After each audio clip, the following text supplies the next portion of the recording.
Welcome back to DS Trucks. And today we got a special treat for you guys. We're actually going to be hooking up our 2021 Powerboost 2-hour enclosed trailer. And this is going to be interesting because number one, we haven't done this yet with the trailer.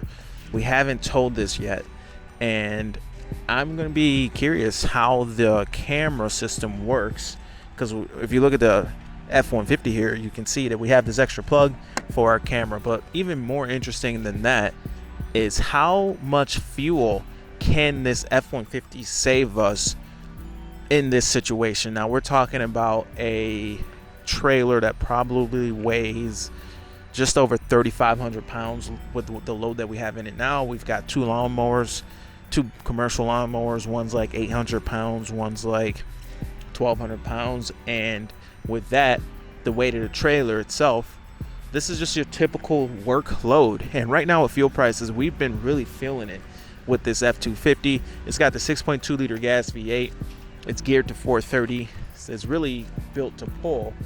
But is it too much truck for this situation? Now a 150, that's no issue for a 150. That amount of weight, not a problem. So would it be worth it to have an F150 for this type of work? We're going to find out. We're going to do a side-by-side comparison. We're going to go ahead and switch over the trailer. We'll hook the 150 to it. We'll go to the fuel station, fill it up. But number one, let's go ahead and get this 250 unhooked, and we'll hook it to the 150, and we'll see how much this thing squats. See you guys at the next scene.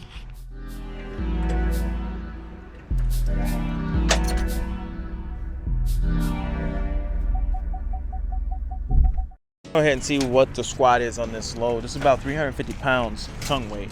So 40 inches, 40 and 1/4 inches. So we'll go ahead and put the weight on it and see what happens. All right, so post hitch weight, hitch pin is on the truck. Let's go ahead and see where we are.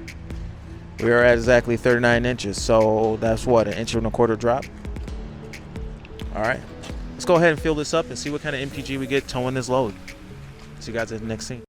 All right, so we are at the fuel station getting fuel. One of the tricks I just realized, you gotta freaking have a button. There's a button. I don't usually fill this truck up, so you gotta press that button. There it goes. That's weird. Okay. All right, select our grade. We're gonna be running 87 because of JB. Can't get that good stuff. And in we go. All right. So the trick to getting the most accurate fuel reading that we can get is to come back to the same fueling station, the same fueling pump, and top off the vehicle again. That way we know exactly how many gallons we used. And in my opinion, that's the most accurate way. Now, even if you do all of that, it is still possible to have some discrepancies. Let's just say this pump, the way the fuel sloshes up against it and it clicks. If it sloshes differently and doesn't dispense the exact amount of fuel that it did the first time, or if it doesn't stop at the same spot that it stopped in the first place, the first pump, then it will throw off our test. But being that we're going to use the same pump at the same station and everything going to be repeated, it should stop at exactly the same space or same place that it stopped before. So we just put 5.6 gallons in, and it cost me $30. Ouch. But anyway, we're gonna do one click. I've been running with the one click, not the double click, and we'll repeat this process after we do the test, hopefully determining exactly how much fuel we consume. Let's go ahead and get on the road and continue the test. All right guys, inside the truck we are currently getting 22.9 miles to the gallon, but we are going to be putting the truck in tow haul. We're going to reset these parameters here so we can have an accurate reading on our miles and everything. And we're going to go ahead and do this drive. Like I said, starting off in tow haul mode. I'm just loving this interior. We are going to be switching. This is how you switch the mode here. Tow haul. I am loving this truck. The big screen, the comfort. It definitely has its perks. If this were to be a daily work truck, maybe at this trim level, it's an XLT.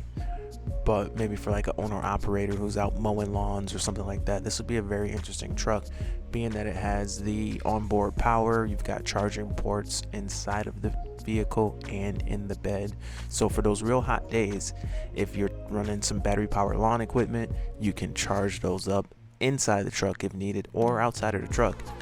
And it really is a nice feature. Now these mirrors, I'm not huge on these mirrors. I know they look good from the outside, but the visibility isn't great, and pulling something big like this wide 8.5-foot trailer, you really would need like a towing mirror that can pull out or extend out.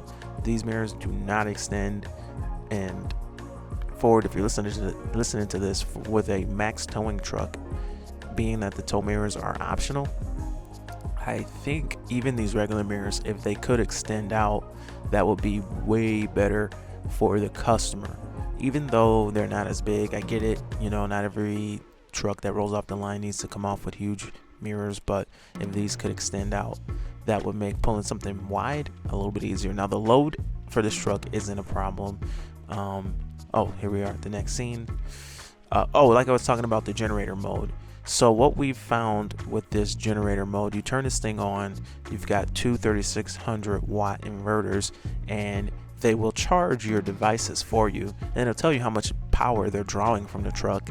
And it doesn't require the engine to be running. It will use the hybrid battery to charge those items. So if you are running a bunch of electric trimmers, which could very well be the norm in the next couple of years, and maybe in some areas like California, I think it's already required, you could charge these devices without running the motor, without running the engine, and you'd have ability to charge. So that's a huge thing about the Powerboost.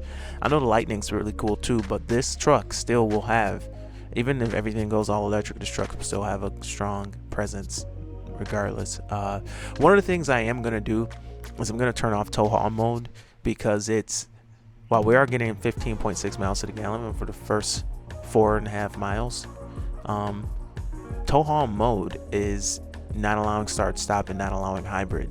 And the point is, I want to get the best imagery possible. Now, is that recommended to not use tow haul mode, to just drive in normal mode or even eco mode while towing? I don't know. It's probably not recommended. I'm not sure. I'm gonna try it and see what happens, but let's just take into account the cost of fuel right now. This thing's gonna get better mileage in normal driving mode versus tow haul mode. We're not pulling out a whole bunch of weight. We're not going anywhere near max or even halfway to max. So if we were, I'd use tow haul mode if we were really stressing things out. But I'm just going to put it in normal mode and see what it does. We'll actually see the engine turn off and have that electric drivetrain pull this trailer for a little bit and see what happens. So I got a phone call coming. I'm going to take that. See you guys at the next scene here. All right, so back in the truck, and I believe at this point we turned off tow haul mode. We are getting 17 miles to the gallon. So I definitely turned off tow haul mode. We'll definitely see our engine RPMs just go to zero. And, in this day and age, fuel prices are just crushing. And let's put this in perspective. I just turned in my F150 loaner that I have right now in our last video that we filmed. And with this kind of mileage, I actually just picked up a Chevy with a 5.3 V8. This kind of mileage, towing this trailer, is what the Chevy with the 5.3 liter V8 is just getting normally, like around 17. And this truck's having no issues just getting 17 while towing.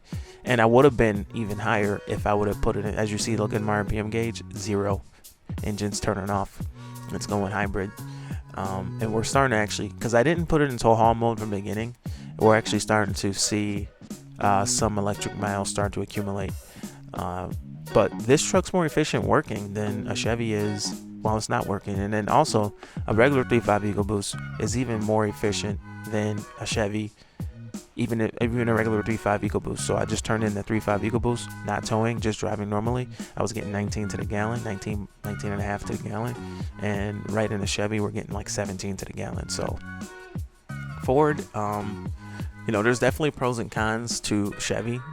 And there's definitely pros and cons to Ford, but I definitely, after having his rental for a day, Silverado, I'm gonna go ahead and say that Ford is on top. You know, Chevy's got some nice interior features. Some of the roominess and stuff is better, but with the new Ford 150, there's really no comparison. This new interior, Chevy's got a long way to go. I think just with this new interior, Chevy pretty much lost their edge. But we're getting 17.6 as we go along here. I still got the generator mode turned on, I think.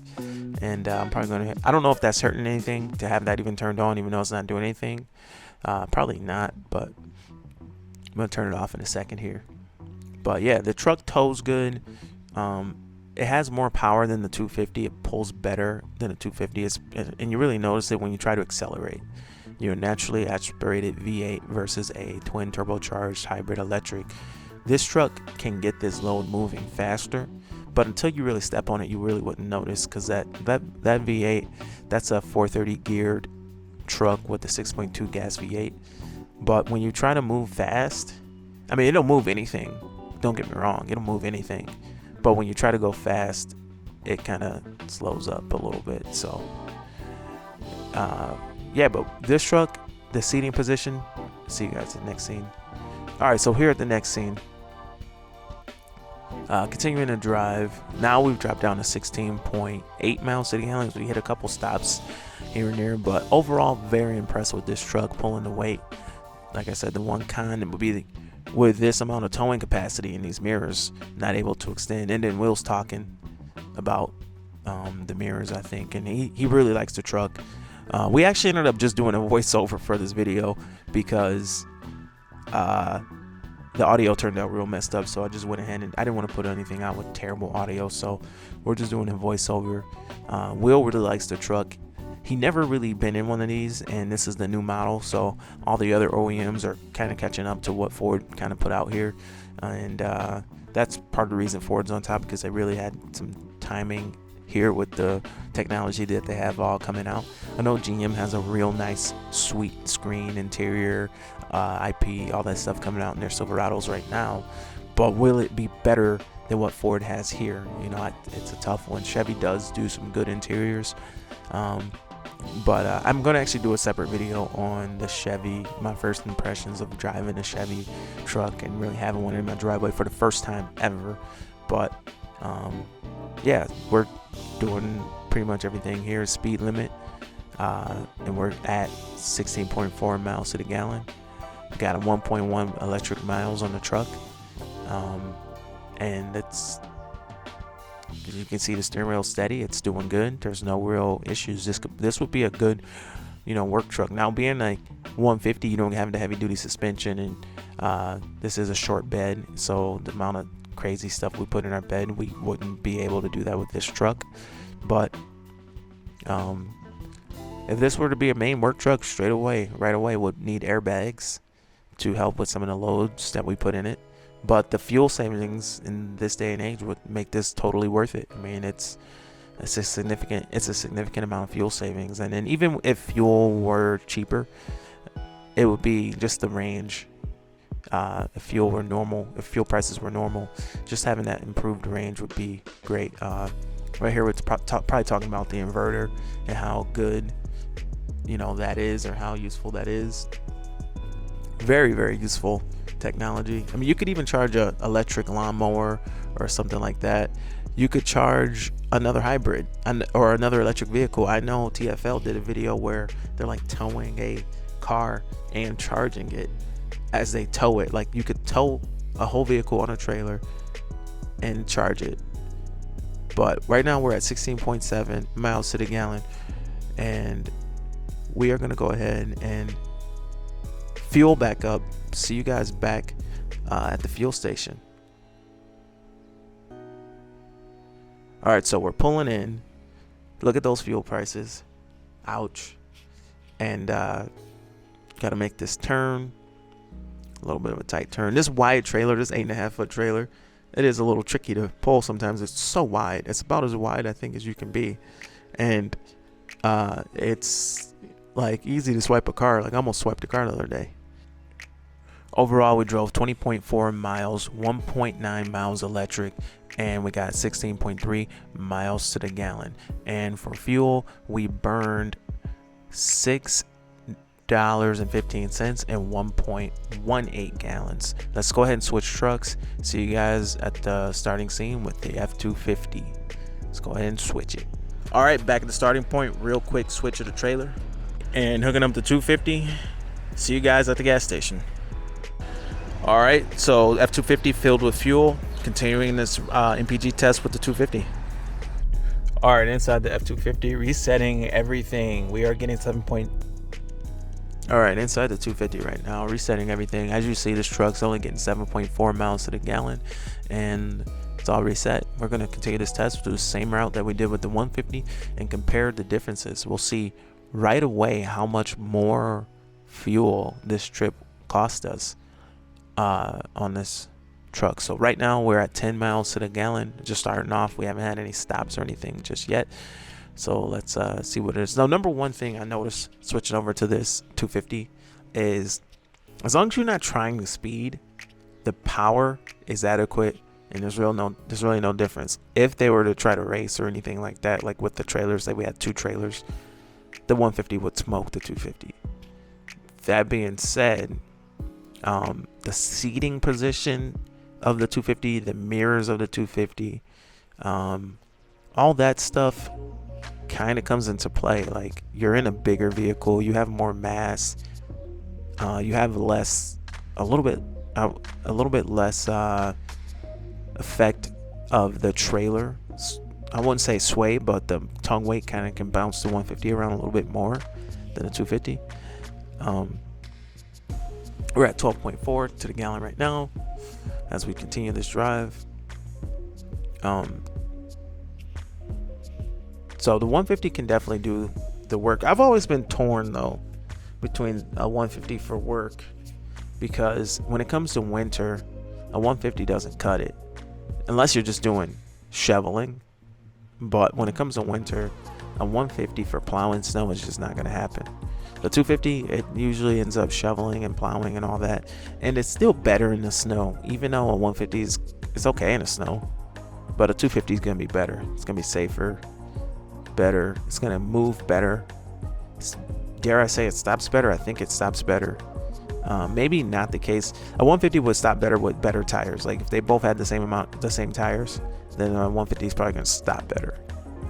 But a 150 can't plow, so you need a whole nother truck. And maybe that will be the move, because the amount of fuel costs in the summer, you could just have a whole nother truck for the amount of money that you spend in fuel driving a 250. And a 150, for a 150 to save fuel, it'd have to be one of these newer ones, like a 2.7 or a Powerboost, a 3.5. Maybe with a 3.5 would certainly save some fuel too, but you really could see it with the hybrid technology. That thing is really good at fuel saving. The 250, I mean, there's no start stop, there's none of that. I hate to say it, but I would like to see start stop coming to the 250 in a heavy duty lineup, just because of fuel costs right now. That's sad to say, but idling at a stop or at a red light is just not ideal anymore. Will's telling us something about the truck. I can't remember what he was saying. Because anyway, see you guys at the next scene. All right, here we are, moment of truth. We are filling up the 250. How much fuel did we use? And then for an extra treat, we've got our cans so you can see how bad we're gonna get it. $9.30. So the first trip with the Powerboost 150, we burned $6 in 20 miles. Second trip with the 6.2 liter gas V8, we burned $9.34. So let's go ahead and continue this reaming and get some fuel for our mowers. All right, that's it, and that's that. All these cans are full, and it costs $130, $131.45 to fill up these cans.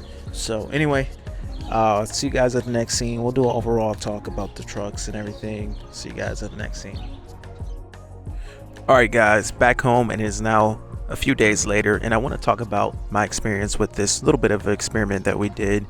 I think we've proved that the F-150 could provide a huge fuel savings, particularly the power boost.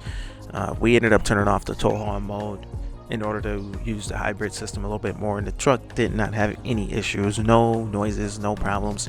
The electric drivetrain was able to propel that truck and trailer with it loaded fully, with no issues. Now, I think I was a little bit wrong on the actual weight we're towing. We're probably pulling closer to like 4,500 pounds, maybe 5,000 pounds. If we were to open this up and take a look in here, I'll do that. But I know I talked about the camera on the trailer. This is the OEM Ford camera. I did a whole video on this camera install, and basically it's for RVs, but it works real good with the Super Duties. If you come around here, you can see that with the 360-degree camera that comes on the Ford Super Duties, you can switch everything out. You switch this plug out, and it allows for a second plug to go in, and this is actually this lower one, and that right there allows for the camera to be installed on the trailer. Well, that did not function on the 150 for whatever reason. Even though the 150 has the plug and everything, it was not turned on. So is there a way to turn it on? I don't know, but as of right now, the 150 doesn't allow that functionality. But let's go ahead and take a look at the load that we were towing, just to put in perspective the weights. So we have a mower right here. This one weighs like 1,200 pounds, and we have the fuel cans. They were empty, but there is a push mower in here, a couple of leaf blowers. The bungee for our push mower keeps breaking, so we've just been like putting it right here, and it's just been kind of wedged in. We have a 600-pound walk behind, so that's about 1,800 pounds worth of mowing equipment. And you have these racks which have some weight, leaf blowers. So what, another 250 pounds. So we're probably easily at 2,000 pounds in here, maybe even a hair more. And the trailer weight itself is what? How much does the trailer weigh? So we're at 2,000 pounds. The trailer can tow 7,000. Well, the trailer gross vehicle weight rating is 7,000 pounds. And what does it say here as far as the curb weight? And that will be our payload. Give me 1 second. All right, so the trailer weighs about 3,700 pounds, and and our load is about 2,000 pounds, give or take. So we're probably closer to like 5,700 pounds. So it's a good amount of weight. Not an issue for the truck to do. But anyway, guys, this is DS Trucks. My name is Sean. Thank you for watching. See you in the next video. Over and out.